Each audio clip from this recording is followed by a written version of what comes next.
Graça e paz, irmãos e irmãs, amém? Quero agradecer a Deus, pela oportunidade que Ele nos concede nessa noite. Quero agradecer ao pastor Marcel e à sua família, a liderança dessa igreja, por nos receber. Como é bom chegar e ver uma igreja viva, irmãos? Que bom, que Deus continue abençoando vocês, frutificando em todas as áreas, amém? Já sinto a presença de Deus nesse lugar. E que bom que você está aqui. Vamos abrir as nossas Bíblias. Como em pé nós estamos, nós vamos abrir em Mateus, o Evangelho que escreveu Mateus. Minha família firmada. Amém. Quem é batista aí do Papo Roxo? Hein? Lembra da música? Quem lembra da música? Hein? Não construa sua... Não construa sua casa na areia.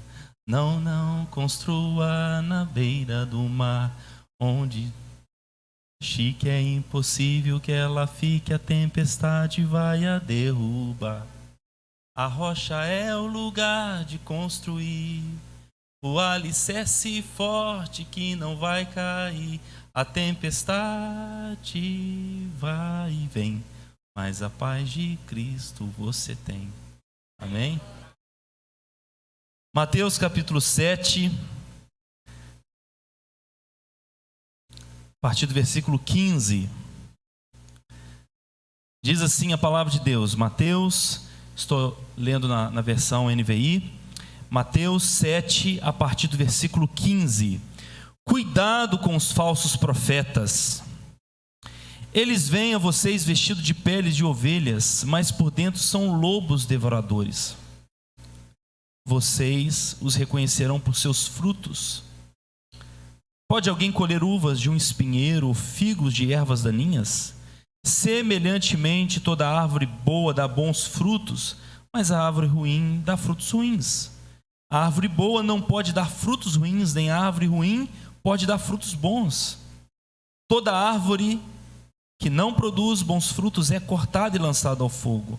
Assim, pelos seus frutos, vocês os reconhecerão. Nem todo aquele que me diz Senhor entrará no reino dos céus, mas apenas aquele que faz a vontade do meu Pai que está nos céus. Muitos me dirão naquele dia: Senhor, Senhor, não profetizamos em teu nome? Em teu nome não expulsamos demônios e não realizamos muitos milagres? Então eu lhe direi claramente: eu nunca os conheci. Afastem-se de mim, que praticam o mal. Portanto, quem ouve as minhas palavras e as pratica é comparado a um homem prudente que construiu a sua casa sobre... Caiu a chuva, transbordaram os rios, e a gente conhece muito bem essa história. Conhece? Muriaé, Miraí, a gente conhece muito bem essa história. Você está lendo aí a sua história. Caiu a chuva, transbordaram os rios, sopraram os ventos e deram contra aquela casa, e ela não caiu, porque tinha seus alicerces na rocha. Mas quem ouve essas minhas palavras e não as pratica é comparado a um homem insensato que construiu a sua casa sobre a areia. Caiu a chuva, transbordaram os rios, sopraram os ventos e deram contra aquela casa, e ela caiu, e foi grande a sua queda. Quando Jesus acabou de dizer essas coisas, as multidões estavam maravilhadas com seu ensino, porque eles a ensinava como quem tem autoridade e não como os mestres da lei. Senhor, obrigado por essa noite. Obrigado pela tua presença que é real aqui neste lugar. Senhor, tire de nós toda tentativa de sermos seletivos ao ouvir a tua palavra. Nos dê ouvidos nessa noite, tire escamas, todo impedimento, ó Deus, para que possamos ouvir a tua palavra, que é boa para a edificação, para a correção, para a instrução, para a sabedoria, E nesta noite, Deus, nós não queremos reter para nós, mas queremos que essa palavra possa fluir a partir de nós, para que outras pessoas sejam abençoadas, outras famílias sejam abençoadas. Muito obrigado, Senhor. Que o Senhor ministre ao nosso coração. Pedimos a tua bênção em nome de Jesus. Amém e amém. Você pode se assentar.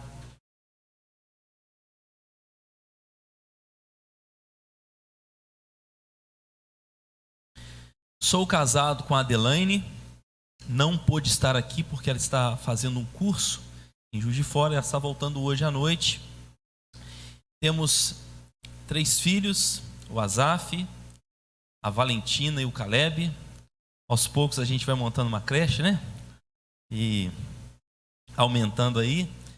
E não puderam vir porque, como minha esposa viajou, então final de semana sempre é muito corrido para nós. Aí eu pedi aos meus pais para ficarem com eles, mas eu trouxe um casal, né, que veio junto comigo, está lá atrás, o Júnior e a Natália, e também um outro amigo chamado Fabinho, que vieram acompanhado aqui.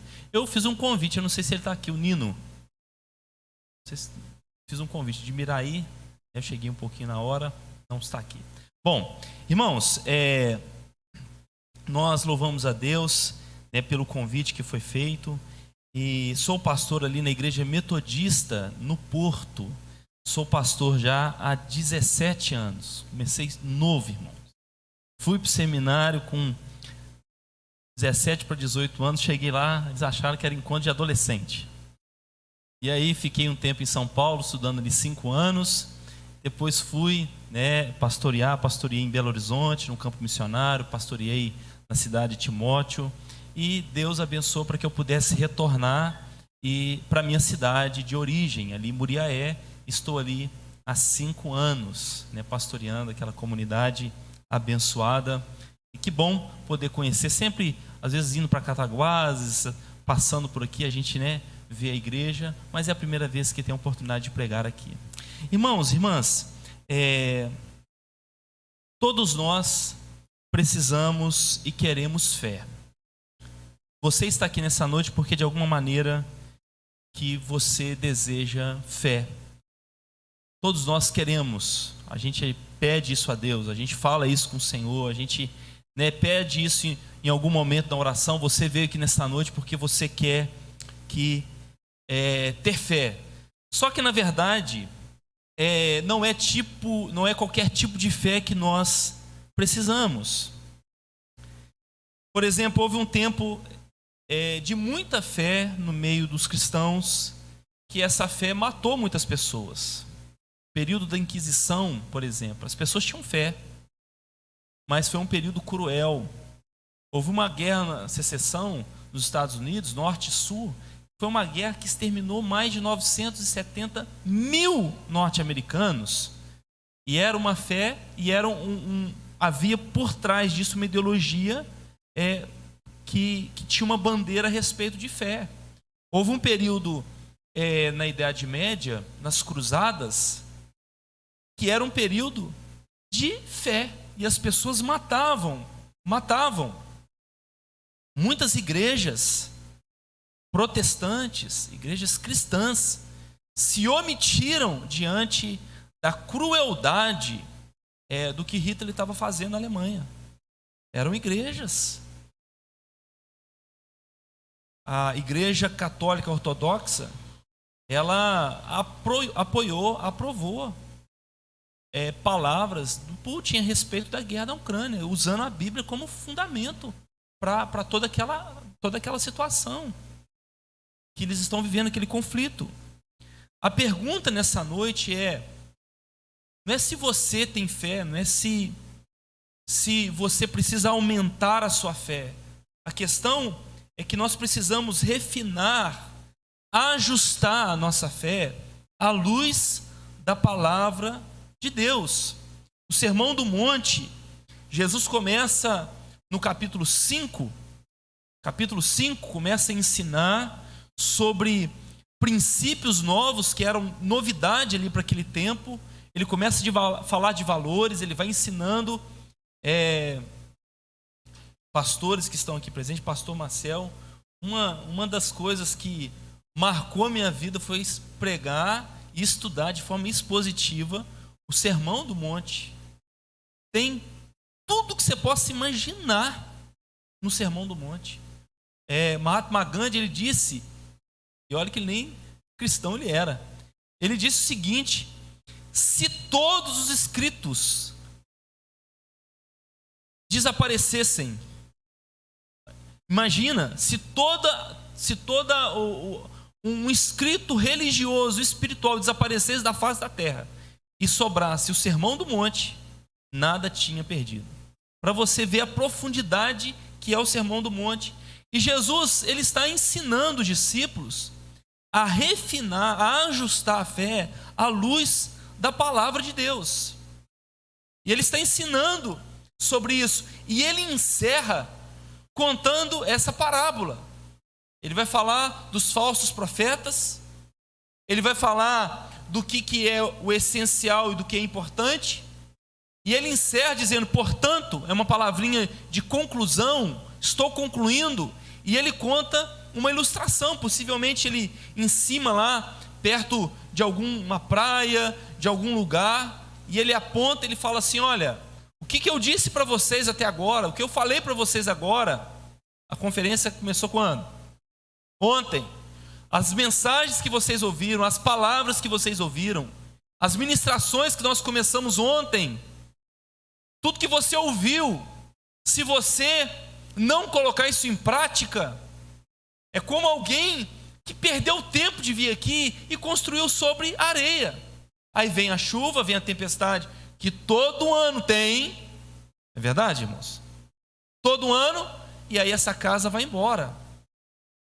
Você gastou o investimento, você gastou o tempo, mas se você talvez veio aqui e cada palavra, cada expressão, cada louvor, cada adoração, cada versículo que você leu, se você fala, Senhor, me ajuda a colocar em prática, você será como uma pessoa prudente. 2007, perdemos tudo na enchente em Muriaé, tudo. Só não perdemos uma TV que estava no teto, tudo. Mas de uma coisa nós não perdemos, a casa, porque a casa estava lá. O correio mandava a correspondência da água e luz e chegava lá, não é verdade? Não perdemos muita coisa, tudo. Mas nós não perdemos o endereço, porque é uma casa que foi bem alicerçada. Irmãos, você talvez diz assim, pastor, eu tenho fé. Mas tem pessoas que têm fé e adoram ídolos. Pessoas que dizem que têm fé. Talvez você possa estar aqui equivocado na sua fé. Pessoas que têm fé e falam assim, não, eu vou jogar no bingo, eu vou fazer uma fezinha. Conhece alguém assim, irmão? Não queima não, Jesus. Só sapeca. Uma vez eu estava na corrente de oração, aí tinha um irmão, estava devendo o outro. Aí o que estava, e essa expressão eu sempre utilizo na igreja, estava orando, aí o que estava no prejuízo, Senhor, queima todas aquelas pessoas que estão devendo, o caloteiro, e falando outro irmão se escutando. Aí ele falou, Senhor, não queima não, só sapeca. Irmãos, tem gente que tem fé e deixa a Bíblia no Salmo lá 90. Você conhece alguém assim? Você conhece alguém que deixa a Bíblia aberta? Não, isso aqui é para trazer proteção. Tem gente que passa em frente a uma igreja e faz o sinal da cruz, tem fé. Pessoas que são injustas, mas acham que Deus não vê. Pessoas acham que Deus fica preso aqui no templo. Certo deputado foi preso em Brasília, foi condenado por corrupção, mas foi absolvido no secreto ali daquelas votações. E no final, quando ele foi absolvido, ele ajoelhou, fez essa cena, ele ajoelhou e fez o sinal da cruz, agradecendo.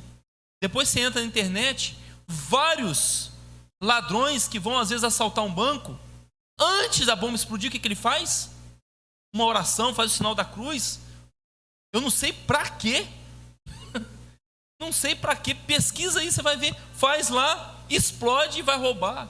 Enfim, irmãos, a questão não é se você tem fé, a questão é que tipo de fé você está sendo ajustando diante da palavra de Deus. Que tipo de fé? Que tipo de fé nós estamos construindo a nossa família sobre os fundamentos? Estão entendendo, irmãos? Hoje a gente tem que ser mais claro em relação a isso. Uma família firmada na rocha não é uma família firmada com base na oração, no sentido de fé na oração. Não é apenas assim, é fé na palavra de Deus, porque oração cada um pode fazer. Agora, se a minha oração, se o meu temor, se o meu comprometimento com Deus está ajustado à palavra, aí sim a minha fé é firmada em firmes fundamentos na rocha. Jesus está tratando aqui sobre alguns solos movediços. Ele está dizendo para os discípulos: olha, cuidado, porque haverá falsos mestres, falsos profetas. Deixa eu falar uma coisa para você nessa noite, muito importante. Uma das características, um dos sinais dos fins dos tempos, não é apenas a propagação do evangelho, mas é o aumento de falsos mestres, falsos ensinamentos. Eu sou de uma época que a gente falava assim, na rádio: procure uma igreja evangélica. Lembra disso, irmão? Procure uma igreja evangélica mais perto da sua casa. A gente falava isso, era difícil. Quantas igrejas tinham? Aí passou um tempo. Hoje a gente fala assim, de forma errada, muitas vezes errada. Procure uma igreja que você se sinta. Irmão, procure uma igreja que você se sente bem. Procure uma igreja que afague o seu ego. Você está entendendo, irmão? Está entendendo? Nós devemos procurar uma igreja mais próxima da Bíblia, mais próxima da palavra de Deus. Porque se o diabo não tem família, ele tem um projeto: acabar com a sua família. Você pode ter certeza disso. O diabo, ele tem um projeto, e ele não vai perder tempo até que ele tenta destruir a sua casa. E Jesus está alertando sobre isso, o perigo de lobos que se vestem em forma de cordeiro. E ele faz o anúncio, olha, cuidado com esse tipo de ensinamento, porque é um dos finais dos tempos. A melhor maneira de você enganar, de você iludir o povo, não é uma igreja satânica em Miraí, em Muriaé, não é alguma coisa que vem de fora, é quando a palavra de Deus é desvirtuada, e aí você começa a se adaptar, esse evangelho começa a fazer afago no seu coração, e aí você começa a falar assim: aqui está muito bom, o meu pecado aqui não é tratado, a minha vida aqui, as coisas caminham. Diz que um seminarista foi chamado para pregar. O pastor foi chamado para pregar no lugar. Aí o pastor chamou, não aconteceu comigo não, tá, irmão? Bem que eu cheguei 7h30 e foi pra... O pastor falou assim: não prega contra maçom, não. Porque aqui tem uma família maçom, não prega não. Não prega contra jogo de bicho, não, porque tem um rapaz dono aqui de um negócio de jogo de bicho, ele é casado aqui. Olha, não prega contra não prega aí contra católico, não, porque tem uma família aí e tal. E foi falando, aí o pastor que foi pregar achou: meu Deus. Aí o pastor falou, ele falou assim: pastor, mas eu vou pregar sobre o que então? Olha, prega sobre contra muçulmano, não tem ninguém aqui, né? Irmãos, a gente hoje, infelizmente, a gente vive essa realidade de que você tem que se sentir bem, e muitas vezes se sentir bem não é solidificar minha casa sobre uma rocha firme. Nós precisamos aprender a diferença. Jesus está dizendo para os discípulos, está dizendo para a multidão: você quer construir sobre firmes fundamentos? Aprenda a diferença do que é essencial e do que é importante. Tem muita coisa na vida que é importante. Tem muita coisa que é urgente na vida, mas não é essencial. É importante ter uma família? É muito importante. Mas é essencial que essa família seja unida. É essencial que essa família se transforme num lar. Porque há uma diferença de você ter família e você ter um lar. O lar vem da palavra lareira, lugar de aquecimento. É importante que você tenha dinheiro? É importante. Mas é essencial que esse dinheiro não corrompa princípios dentro da sua casa. Está entendendo, irmãos? É importante, tem muitas coisas que são importantes, tem muitas coisas que são urgentes, mas é essencial nós começarmos a pensar e a praticar aquilo que é importante. Por isso que Jesus falou: olha, naquele tempo, nos finais dos tempos, muitos vão me dizer: Senhor, em teu nome nós expelimos demônios, em teu nome nós falamos em línguas, em teu nome nós fizemos milagres. Jesus fala assim: olha, eu não te conheço, eu não sei quem você é. É uma palavra dura de Jesus. Eu não sei quem você é. Por quê? Porque Jesus está dizendo: olha, na vida, no dia a dia, e nós vamos depois para casa, amanhã cedo começa a nossa semana, ou segunda-feira, trabalho, tanta coisa. Você vai se deparar com muitas coisas que são importantes e urgentes, mas é importante, é essencial nós sermos como Marta, não é verdade? E Maria.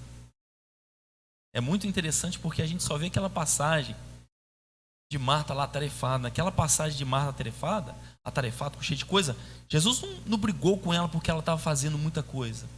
Jesus falou com ela porque ela estava fazendo o seu objetivo. Mas lá em João 12, ela está novamente servindo. E quando Maria está adorando, ela derrama o perfume aos pés de Jesus.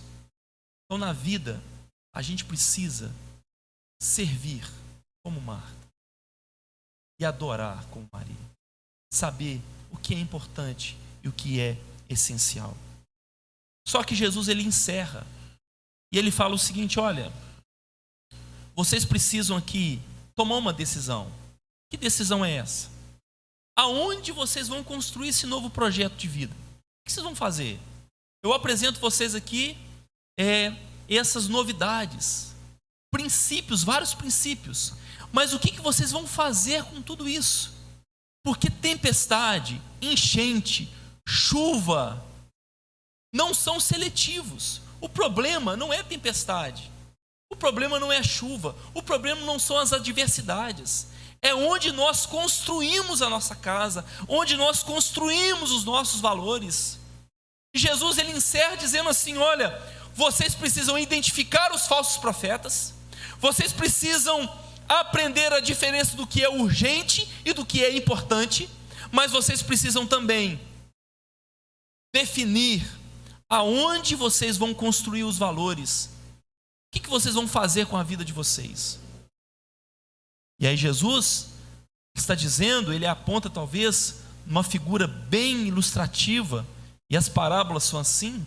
Parábolas são metáforas, são ilustrações de maneira muito pedagógica. Jesus falou assim: olha, temos dois construtores, dois tiveram tempo para gastar, tiveram tempo para construir, tiveram suor, só que um construiu sobre a rocha e o outro construiu sobre a areia.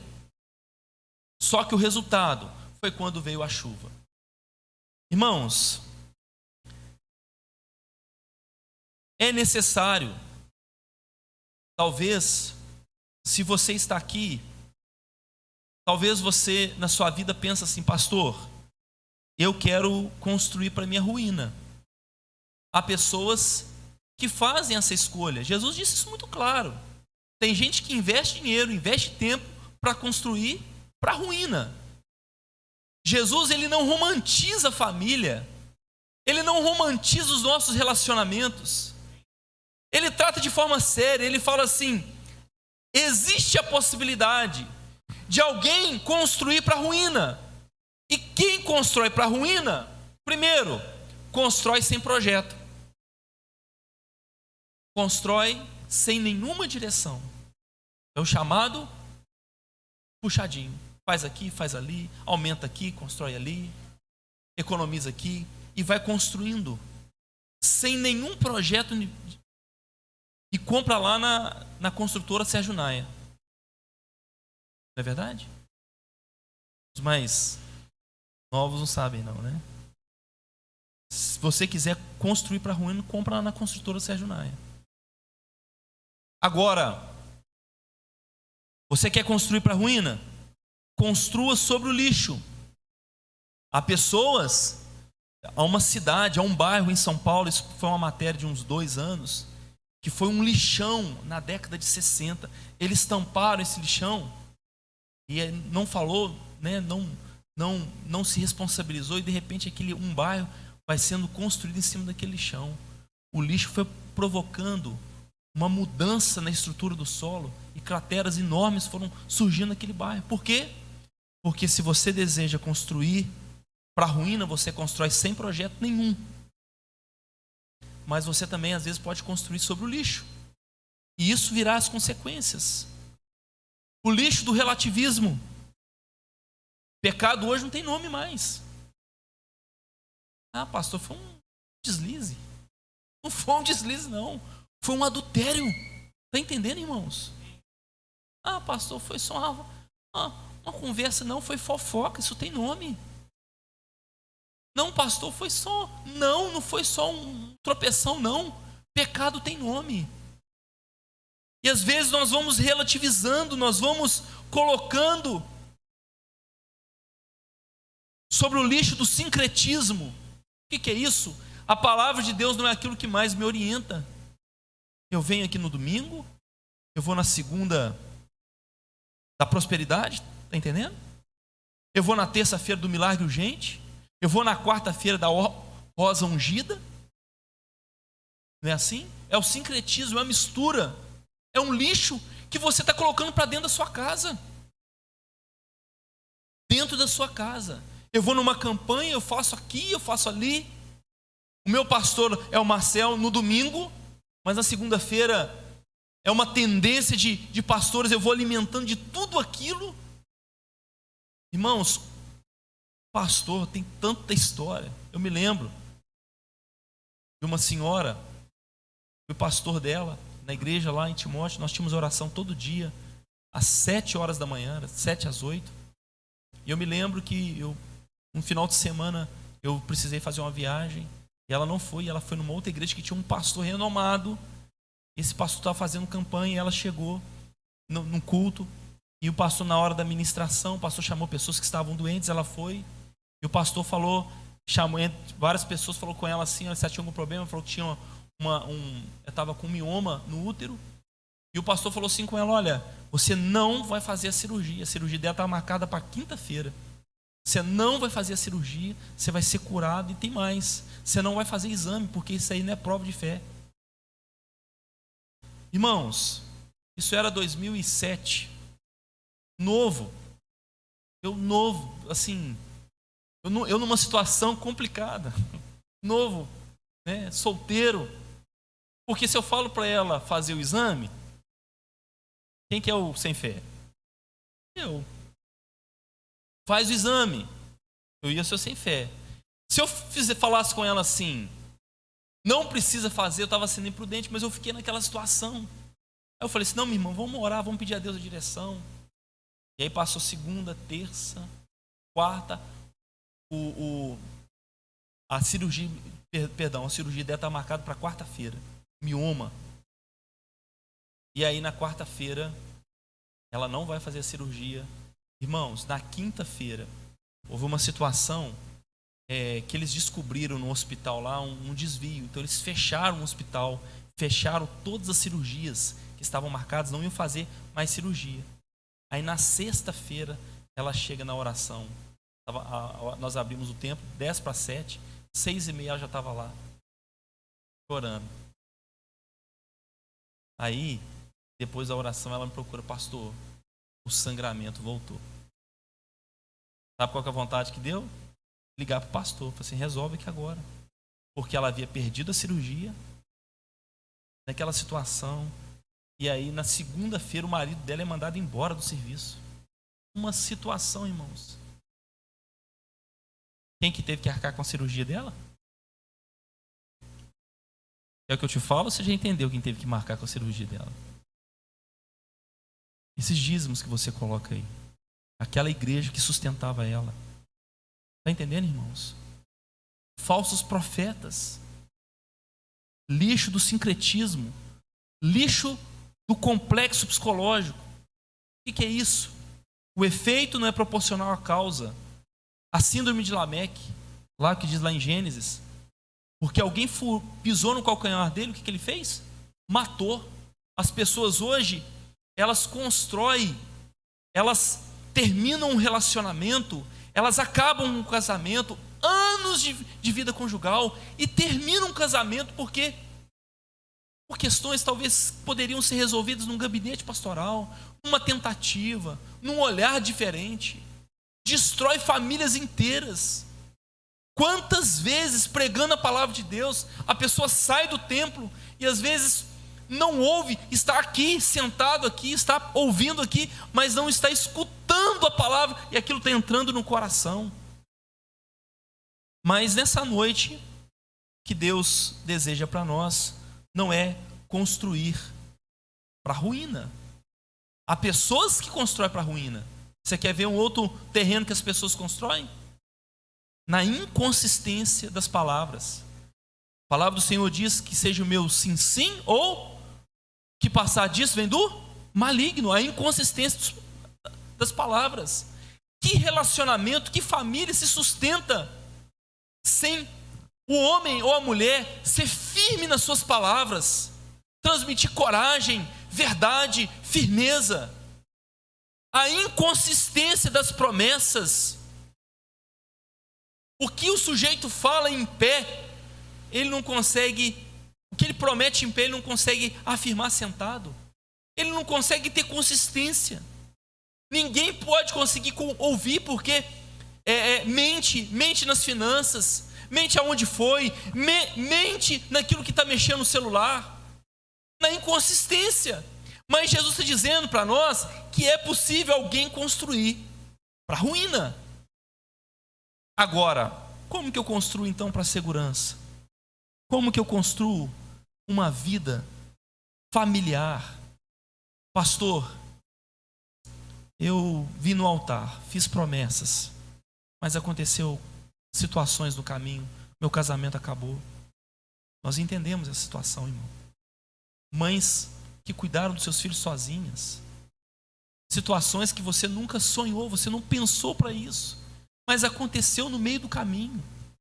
Eu quero dizer para você que o Deus é um Deus da segunda chance, é um Deus da segunda oportunidade. Mas Deus está dizendo para mim e para você: olha, construa agora.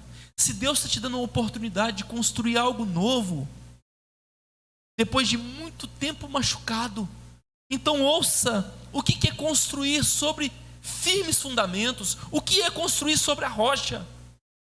Uma família construída sobre a rocha. Quais são os princípios então de quem quer sair daqui falando: Deus, eu quero me comprometer em construir sobre a rocha? Primeiro, a base é Jesus Cristo. A palavra do Senhor diz em 1 Coríntios 3:11 que ninguém pode lançar outro fundamento se não for Cristo. Cristo é a nossa rocha. Ele é a pedra angular. Ele é onde nós firmamos a nossa casa. Ele é o lugar onde nós construímos os nossos valores. Você trazer o seu filho aqui, você investir com o seu filho, vir na escola dominical, pregar o evangelho, isso é construir sobre firme fundamento, que é Cristo, o nosso Senhor. Então nessa noite, irmãos e irmãs, nós precisamos construir a nossa casa sobre um firme fundamento. O que nós aprendemos dos nossos pais, nós não vamos esconder a presente, a vindoura geração, mas nós vamos passar adiante, inculcar na cabeça dos nossos filhos o evangelho. É difícil, irmãos, é muito difícil. Mas se você tem uma família, se você optou por ter filhos, se você desejou casar, Deus está dizendo, e você quer viver de acordo com o que a palavra de Deus te ensina, coloque o Senhor no centro da sua casa. Em nome de Jesus, sirva o Senhor. Pastor, e as paredes dessa casa? E as paredes dessa família? Uma casa não tem só o chão, correto, irmãos? Essa casa tem paredes, mas essa parede, ela é diferente. A parede dessa igreja aqui, a parede das nossas casas, são paredes firmes, sólidas, mas as paredes que o Senhor Jesus nos ensina são paredes flexíveis. É um espírito humilde. Sabe o que quer dizer isso, irmãos? É que a nossa vida, a gente não é o dono da verdade. A gente precisa ter a capacidade da flexibilidade. Você conhece aquele homem que o cara ele é uma porteira?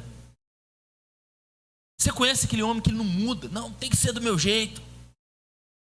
Conhece alguém assim? Tem que ser desse jeito. Não, meu bem, eu vi no mapa. Eu vi no GPS que era para outro caminho. Não, eu conheço. Já passei aqui.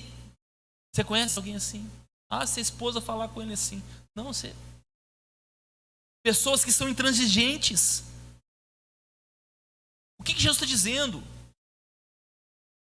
Olha, ouvistes, o que está no Sermão do Monte? Ouvistes o que foi dito.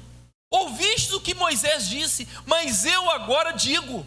Ou seja, uma vida familiar construída sobre firmes fundamentos é uma vida de contínuo aprendizado. Nós aprendemos com o nosso cônjuge, nós aprendemos com os nossos filhos aprendem conosco. A casa, o firme fundamento é Cristo, mas as paredes da sua casa, elas precisam ser flexíveis, porque se não for flexível ao aprendizado, a gente não cresce, a gente não amadurece. Eu preciso saber que em algum momento eu estou errando como marido. Eu preciso saber que em algum momento eu preciso reconhecer os erros que eu estou cometendo dentro da minha casa. E eu preciso falar para minha esposa, olha, eu estou sendo muito assim, eu estou agindo dessa forma. Talvez, mulher, você precisa ter essa atitude de humildade, de aprendizado. Infelizmente, muitas pessoas estão substituindo obediência à palavra de Deus por mensagem de autoajuda. Não adianta você participar de uma conferência, estar aqui nessa noite, se a palavra de Deus não te ensinar alguma coisa nova. É isso que o Senhor está dizendo. Essa casa, ela tem um firme fundamento que é Cristo, mas as paredes são flexíveis no sentido de aprendizado. Essa casa, ela precisa ter o piso, um piso. Tem um firme fundamento, mas tem um piso. E o piso é da sensibilidade. Sensibilidade é a capacidade de dizer, está doendo. É a capacidade de chorar. É a capacidade de sentir. Qualquer área na vida, as coisas elas começam a se destruir quando você acaba perdendo a sensibilidade. Quantas mulheres talvez não tenham condição de chorar dentro de casa e vão chorar às vezes no chuveiro? Sabia disso? Talvez a sua mulher, sua esposa está chorando no chuveiro.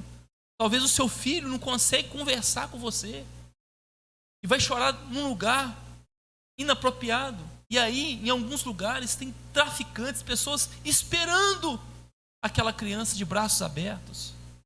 Irmãos, o piso da nossa casa tem que ser da sensibilidade. Dizer que está doendo, eu fui ofendido. Eu preciso ter segurança. O meu lar, a minha casa, precisa ter esse piso da sensibilidade, de se alegrar. Tem casais que eu fico pensando assim, meu Deus, a alegria nessa família, a brincadeira, sabe, a parte cômica. Eu fico pensando em algumas famílias, como que a relação parece uma relação de um quartel. Deixa eu fazer uma pergunta. Há quanto tempo não há uma brincadeira dentro da sua casa? Para pensar. Há quanto tempo a sua esposa não sorri, não brinca? Qual foi o último momento que você fez uma brincadeira? A alegria tem se perdido dentro da nossa casa. Essa casa, ela tem um firme fundamento, ela tem as paredes, ela tem um piso, mas ela tem também, precisa de quê? De portas. De portas. Essa casa tem portas e tem janelas. E portas e janelas significam perdão. Portas e janelas têm a ver com entradas e saídas. Eu preciso saber que dentro da minha casa há situações que eu preciso perdoar. Eu preciso liberar perdão. Eu preciso pedir perdão. Eu preciso olhar para o outro. Eu preciso entrar e sair. Porque se essa casa não tiver perdão, se tem uma coisa que nós desenvolvemos dentro da família, é o perdão. É acreditar que as pessoas, elas podem até se comportar mal, mas se o evangelho alcança o coração delas, Deus extrai o melhor. O diabo, ele faz assim, ele tenta extrair o seu pior, mas o Senhor Deus, ele extrai o seu melhor. Às vezes as pessoas estão olhando o seu comportamento, mas Deus vê o seu coração. E o telhado dessa casa, pastor? Como que é feito esse telhado? Eu sei que é uma casa um pouco estranha, um pouco diferente. Paredes flexíveis, o chão da sensibilidade, portas e janelas do perdão, mas essa casa também tem um telhado. E que telhado é esse, pastor? É o telhado da transparência. É o telhado que você olha para o céu, mas Deus também olha para dentro da sua casa. E você veio aqui nessa noite, desejoso nisso. Você veio aqui para que o Senhor pudesse te ver. O Senhor está olhando para dentro da sua casa. Conta-se uma história, estou encerrando. Conta-se uma história de um rapaz que chegou e ele foi passando, parece que foi aqui em Miraí que aconteceu isso. Estava na praça, ele passou numa loja e a loja estava escrito assim, Loja de Deus. Ele entrou na loja. Aí, quando vem um anjo enorme, 2 metros de altura. Aí o anjo chega no balcão e ele fala assim para o anjo, olha, eu vi que essa loja nova aqui, o que vende aqui? Aí o anjo falou assim, aqui nós temos paz, perdão, reconciliação, alegria, cura, refrigério, prosperidade, unção. Aí o rapaz falou assim, não, eu quero comprar isso tudo então, se nessa loja de Deus tem tudo isso, eu quero comprar. O anjo falou assim, não, mas tem uma coisa que eu tenho para te falar. Nessa loja, nós não vendemos, nós damos de graça. Rapaz, entro numa loja nova, chego aqui e me deparo com a lista de coisas que essa loja tem e descubro que é de graça tudo isso. O anjo falou assim, é de graça. Ele estava preocupado porque ele estava com um carro.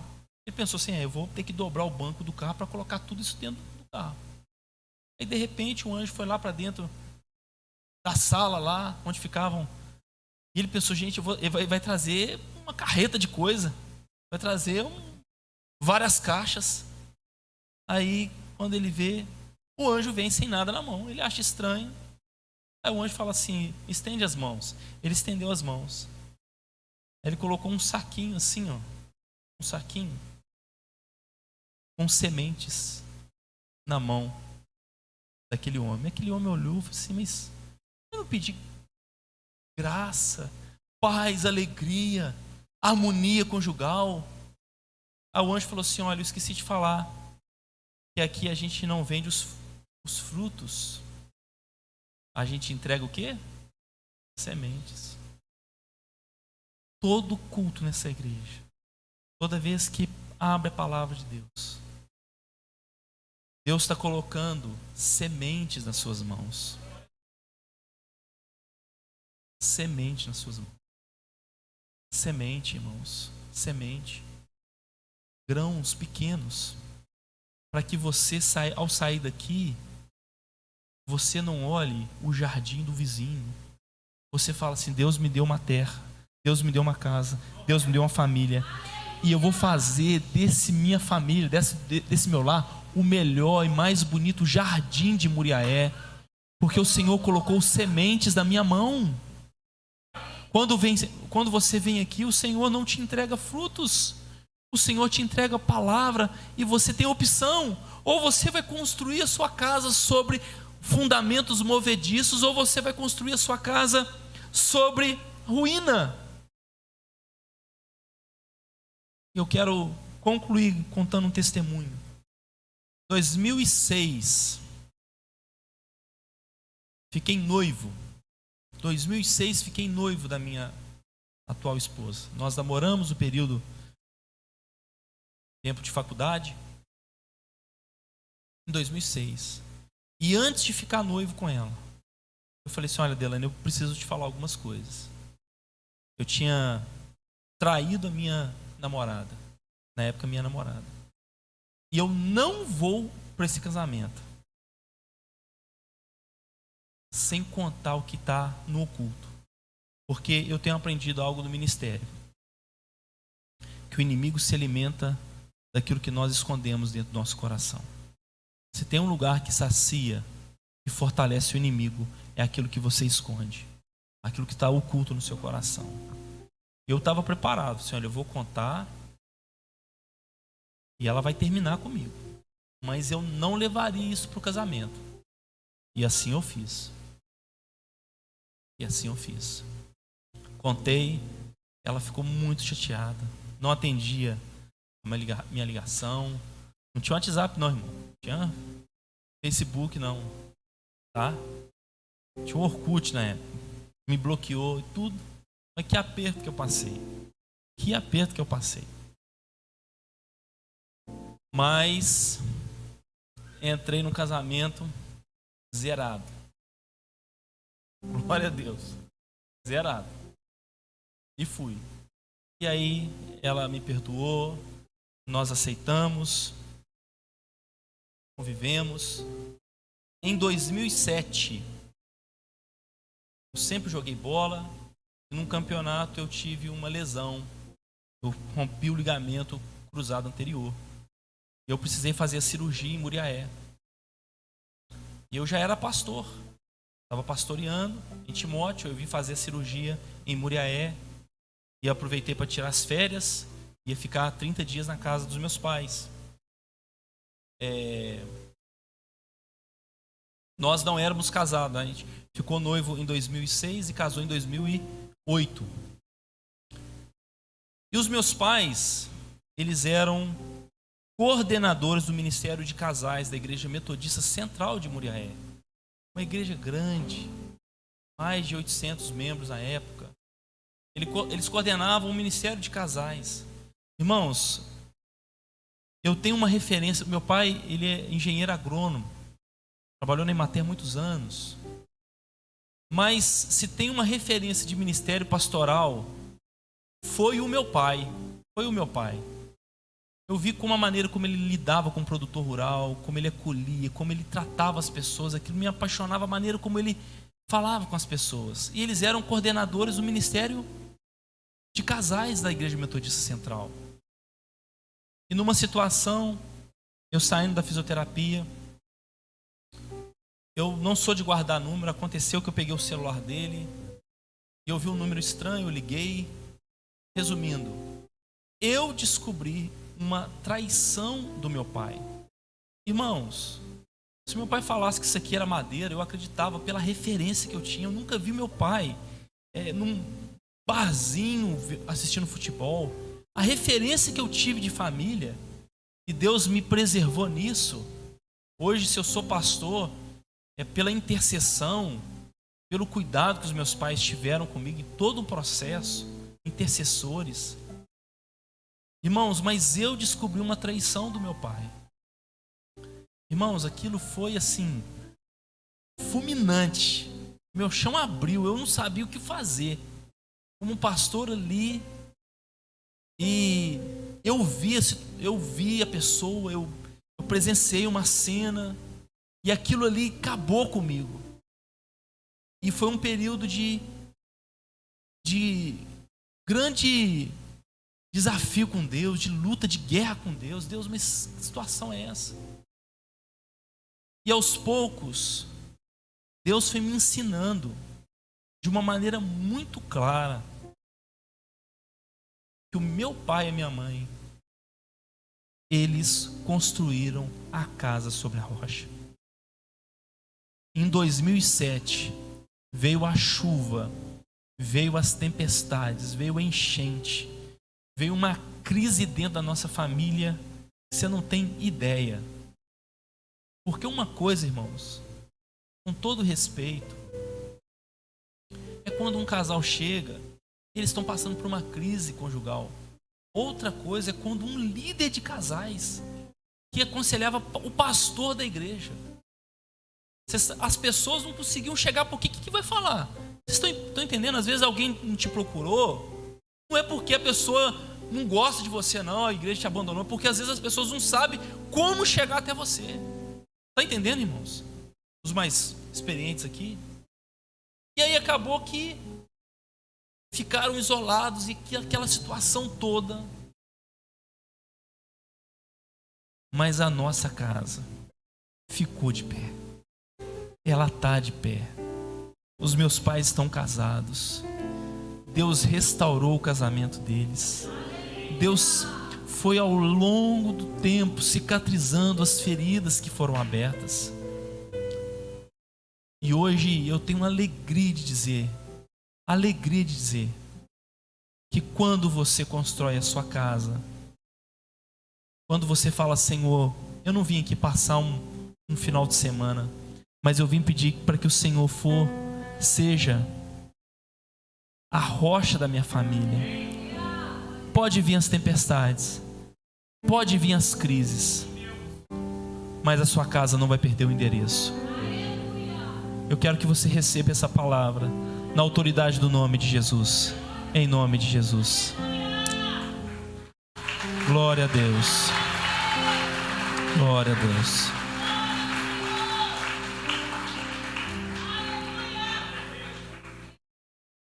Glória a Deus.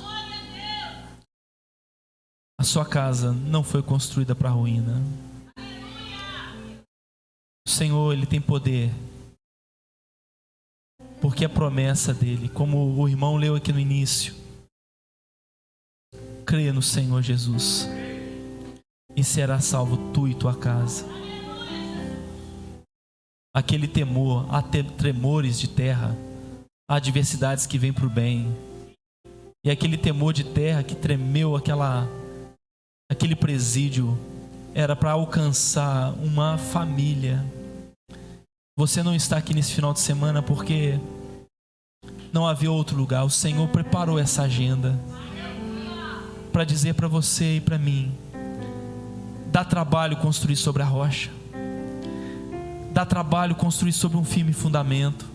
É difícil, não podemos romantizar o Evangelho, não podemos brincar de dizer que o Evangelho é algo simples. Não é simples, mas vale a pena quando você fala: eu quero investir tempo, recurso. Senhor Jesus, fala para o Senhor, faça essa oração nesse momento, em nome de Jesus. Feche os seus olhos, fala com o Senhor aquilo que você ouviu da parte do Senhor, aquilo que você foi ministrado da parte do Senhor. Eu posso garantir a você que a chuva, que a tempestade, que o vento forte não irão destruir a sua casa, no poder que há no Senhor Jesus. Vale a pena falar com o Senhor: eu coloco a minha família, os meus filhos nesse altar. Eu quero investir o meu tempo na casa do Senhor. Eu quero investir o meu tempo na presença do Senhor. Eu quero ser uma referência para os meus filhos. Eu quero ser um bom testemunho para os meus filhos. Situações aconteceram no passado, o Senhor entende, mas Ele te dá uma oportunidade nessa noite. Recomece da forma certa, faz do jeito certo, coloca a sua casa em ordem, começa a construir sobre firmes fundamentos, e o tempo, as adversidades não poderão destruir, em nome de Jesus, em nome de Jesus, em nome de Jesus. Amém e amém. Obrigado, pastor Marcel, pelo convite. Deus abençoe a vocês, Deus abençoe sua família, em nome de Jesus, tá? Muito obrigado pelo convite, muito obrigado pelo privilégio de poder trazer a palavra de Deus ao coração de vocês. Mas não saia daqui apenas como aquele currículo, aquele curso que você fez e colocou na estante. Lembra? Tá lembrando aquela apostila que você comprou? Lembra aquele diploma que você, né, que Deus te abençoe, você colocou lá na parede da sua casa? Coloque em prática a palavra do Senhor e você verá os resultados disso na sua família, em nome de Jesus. Amém. Glória a Deus. Quantos foram edificados nessa noite? Você pode ficar de pé no seu lugar? Deus abençoe, pastor Carlos Henrique. Obrigado por ter aceitado esse convite, estar conosco. Pastor de igreja, é difícil sair no domingo, irmãos, mas graças a Deus como servo de Deus.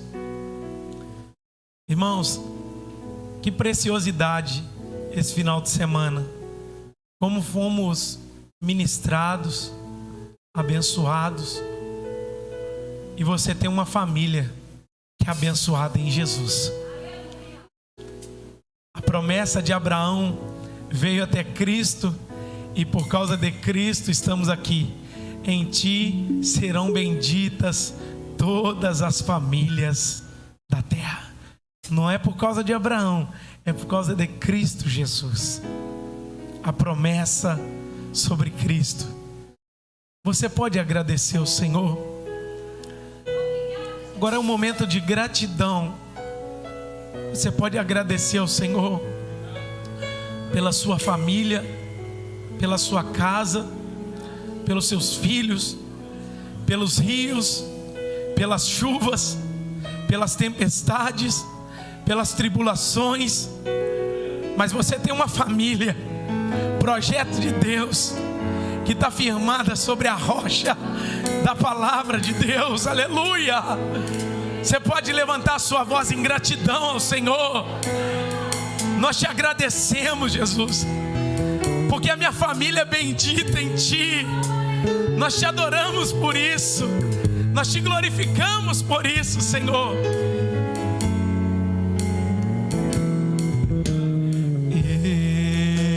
Estou no meu jardim tranqueado,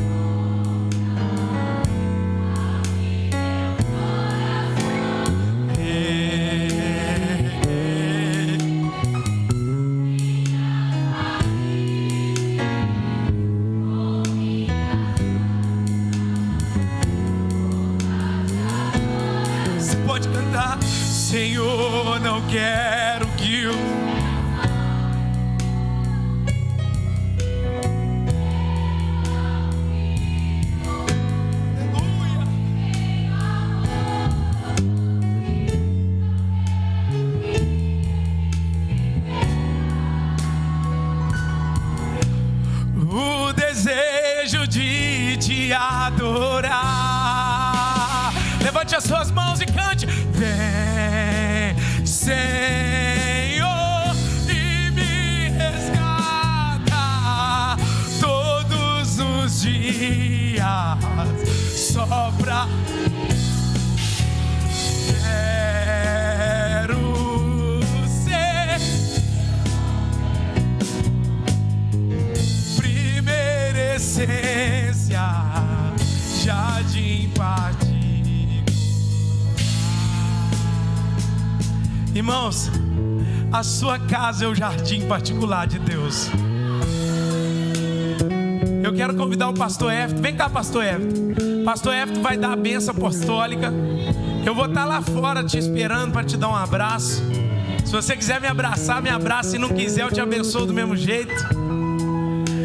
Amém? Continue cantando. O pastor vai dar a bênção. Vocês continuam cantando, sabendo que o Senhor está te chamando para o jardim, que é a sua família. Amém, amados? Oração Duda e Fabiane, as células, tá bom? Estenda suas mãos para cá em nome de Jesus.